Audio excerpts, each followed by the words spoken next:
We've all been there, right? Standing in line, maybe waiting for the train, or that awkward shuffle near the office coffee machine. You feel like you should say something, but then there's that fear, isn't there?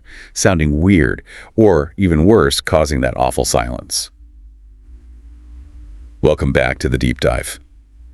Today we're tackling a topic that, well, honestly strikes fear into a lot of hearts: small talk. It really does. It can feel paralyzing, especially for language learners. But our mission today, using your sources, is to kind of demystify it. We want to pull out those key strategies, the things you actually need, so you can feel not just okay, but happy and confident talking to new people. Okay, let's start right at the beginning. What is small talk, fundamentally, according to the research you looked at? Fundamentally, it's a short, friendly conversation. Your sources really stress two things here. It's short, like usually just a few minutes. And crucially, it's about simple topics. We're talking light and easy. It's about establishing a little connection without any big commitment. Right. So if I turn to the person next to me on the bus and ask them about their, deepest life philosophy, probably failed the test. Oh, spectacularly failed. Yes. Small talk is specifically not about those big, heavy subjects like politics, personal money stuff, religion. Keep away from those. It has to be light, easy. The whole point is low friction, But, okay, if it's just about the weather or how busy the cafe is, Yeah. doesn't that feel a bit, superficial, like we're just filling silence with polite fluff? That's a fair question, and a lot of people feel that way. But look at what it actually does. It serves, two really big purposes. First, it's like social grease. It just makes things run smoother, saying, hello, how are you, to a cashier, or just quick comment to a coworker. It eases tension. Think about it. Total silence between people who are near each other can feel almost aggressive.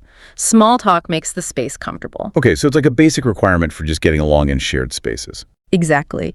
And the second thing, which is maybe more important, is connection. They're not deep, life-changing connections usually, but they are small connections. It's how we signal, hey, I'm friendly, I'm open. It's a skill you use constantly: elevators, parties, work kitchens, even just asking, having a busy day. I think what's really helpful for you listening is this idea that it's not some magic talent you're born with. Oh, absolutely not. The sources are really clear on this. Small talk is a skill you learn, like learning to ride a bike. You're going to wobble at first, maybe fall off a bit. It's totally okay to feel nervous or make mistakes. Honestly, people are usually quite forgiving. They're often just glad you made the effort to say something, So the first step isn't being perfect. It's just being brave enough to try. Okay, let's get practical. The mechanics. That first word is often the scariest part. How do we start? Right, the opening. Start with the greeting, but be aware of the signals you're sending. Hello is always safe. It's a bit more formal. Hi is more relaxed, more informal. Pretty common. But hey. Need to be a bit careful with hey. That's usually for friends or people you know pretty well.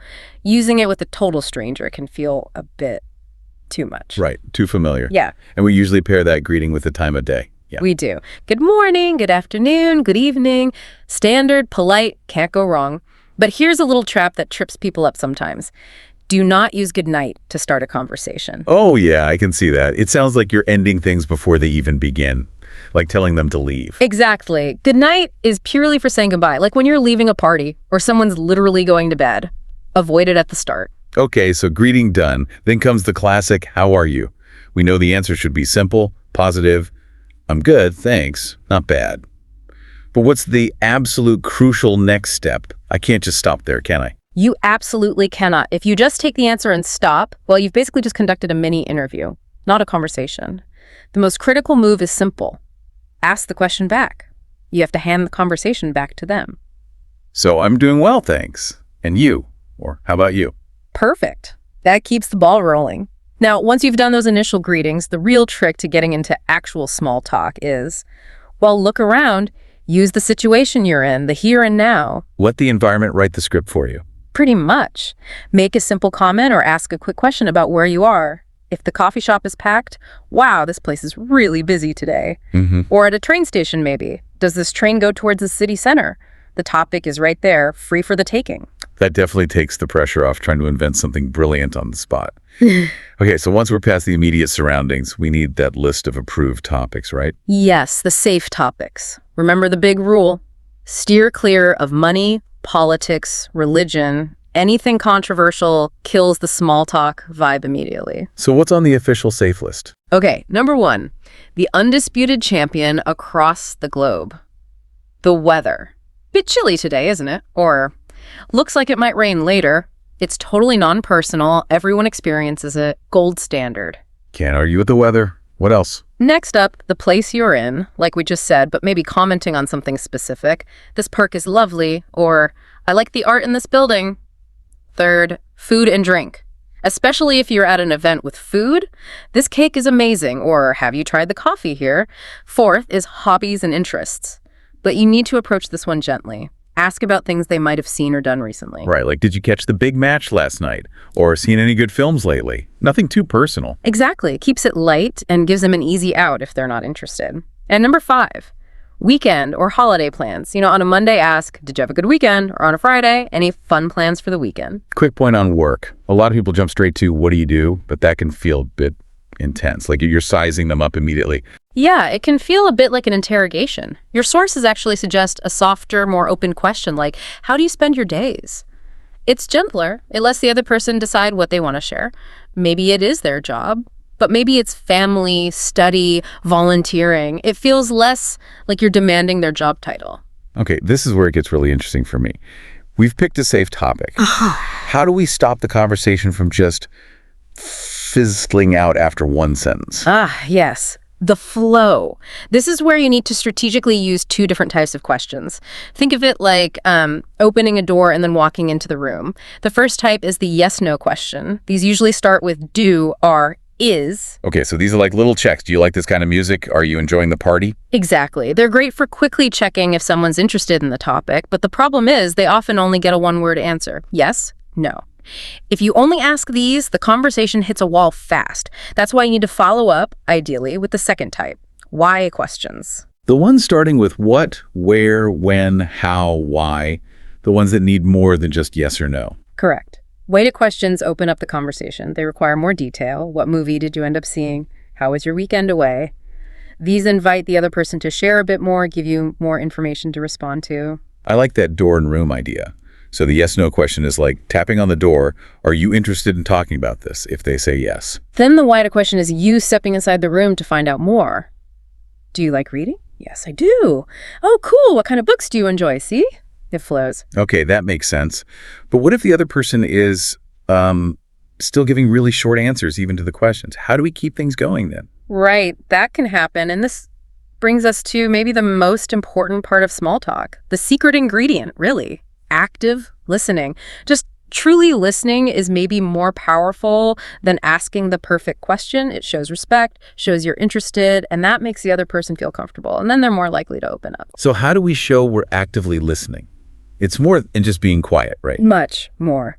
First, use those little sounds. Okay. They seem tiny, but they're like verbal nods. They signal, I'm following you, keep going, like little green lights for the speaker. Seriously, don't underestimate them. And then there are those short reaction phrases, yeah, to show we get the feeling behind what they're saying. Yes, connect with the emotion. If they share something good, oh, that's great. Or, wow, if it's surprising, oh, really? If they mention something difficult like bad traffic or a tough day, show some empathy. Oh, no, or, oh, that's a shame. It shows you're not just hearing words, you're connecting with their experience. And the echoing technique seems super useful, but maybe not something people think to do. It's incredibly effective and so simple. Echoing just means repeating 1 or 2 key words they just said, but phrasing it like a gentle question. It invites them to elaborate on that specific thing without you needing to come up with a whole new question off the top of your head. Can you give us a quick example? Sure. Let's say the person says, I went to a really wonderful concert on Saturday. Instead of just nodding, you echo slightly, oh, a concert. Or maybe, wonderful. It prompts them naturally to tell you more about the concert or why it was wonderful. You're using their words to keep it going. That feels much more engaged than just waiting for your turn to talk. And of course, the nonverbal stuff matters too. Body language. Hugely important. Make eye contact, not intense staring, but show you're focused on them. And not occasionally. Try to have a generally friendly, open expression. And please, please don't look at your phone. That just kills the conversation instantly. Your body needs to say, I'm here, I'm listening. Okay, let's flip it around. Now someone's asking us a question. What's the big takeaway from the sources on how to answer, well, to keep the conversation alive from our end? This is maybe the single most practical tip we found. The big mistake people make is just answering the question and stopping. Giving a terminal answer, like just yes or no. The strategy we need is the yes and rule. Think of it as giving a little gift with your answer. A gift. Tell me more about the gift. Okay, whenever you answer, especially a yes-no question, always add a little extra bit of information, a detail, an opinion, a feeling, something more. This extra bit is the gift. It gives your conversation partner something new to latch onto for their next question or comment. You're helping them out. Okay, so if someone asks, do you like this park? Instead of just, yes, I say. You say, yes, I do, and I especially love big oak trees over there. See? You answered, and you added oak tree as a new hook for them. Got it. Yes, plus a little extra. What if the answer is no? Then we use the no, but variation.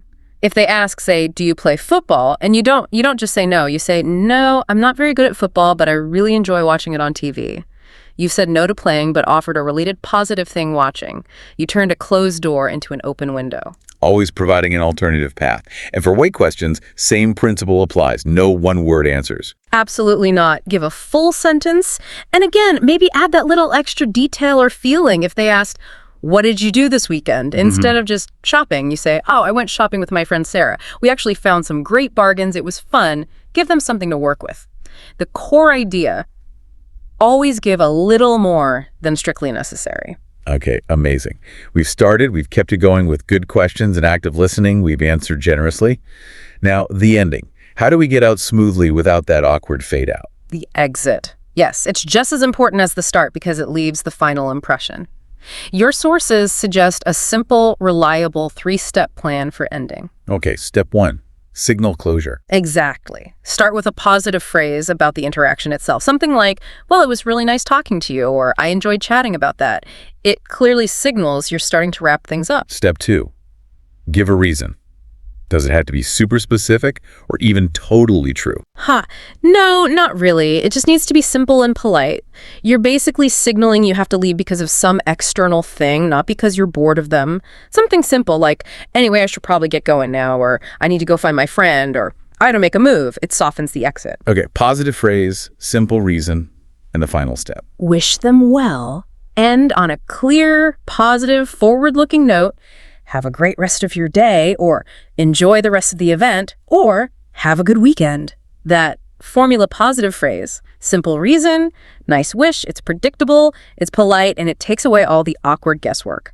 And if they start the exit using that plan, Right. we just mirror it back. Yep, just be a good receiver. If they say, nice chatting, have a good one, you just reply warmly, you too, thanks. Keep it smooth and friendly to the very end.